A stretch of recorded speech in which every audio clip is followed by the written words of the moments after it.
I also went to the movie theaters for the new Nicole Holofcener. She had a movie called You Hurt My Feelings. Oh, yeah. It is, second movie with Julia Louis-Dreyfus. First was Enough Said with James Gandolfini. Right. This is her transition, unfortunately, from Catherine Keener. But look, they're both great. So now we're getting some more Julia Louis-Dreyfus. It's all good. But again, another New York professional woman dealing with life. And, it's weird because it's not like the hugest, world-changing issue that she's dealing with in the movie. But it's still, a serious life thing that's happening and the many life issues that intersect. All the actors are great in it. It's really enjoyable. This is only my first of her, because, she has her movies that are kind of a type where she's written and directed them.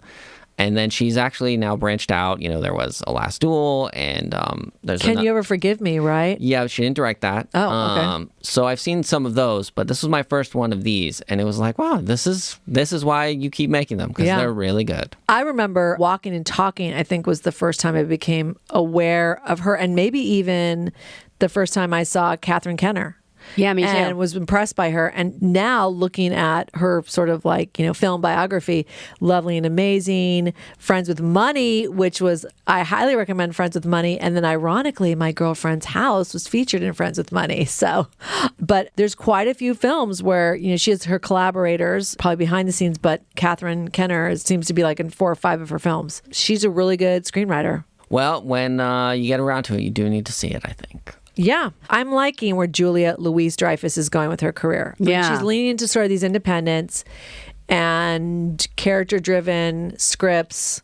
But then, she dabbles in the Marvel world as a villain. So she's doing it all. Love it. And she's been the vice president / the president. Oh, true. Okay, there you go. Well, she was Veep. Hey, John, can I ask you about Zach Cherry in that? Does he have a good part? He doesn't have Butterfingers, but yes, he does have a good part. Okay. I'm bringing him up because he was also in Severance, which I was mentioning earlier. He plays a big character in that. And he's one of the celebrity judges on one of the shows that I work on, the Great American Baking Show. Oh. Yeah, so in this, he's actually a client because Julia's husband's character, Tobias Menzies, that's the actor's name, is a therapist. And so we see multiple clients, and they are very tough it's interesting therapy watching.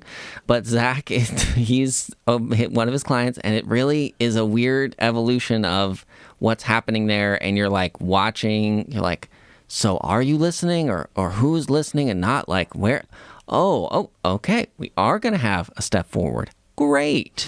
Yeah, Zach Cherry is great. Love him. Okay, well, look, I could talk about all the things, but I don't. Wait, can I just say one more thing about it? I have seen a little bit about it. Another one of the therapy sessions is with Amber Tamblyn and David Cross, and they're married in real life. I think it's very funny that they're like, oh, let's go to fake marriage counseling in this movie. Yeah, I can't remember if there are 2 or 3 clients, but they're the other one that's easy to remember. And again, very challenging. Where it goes is extra challenging.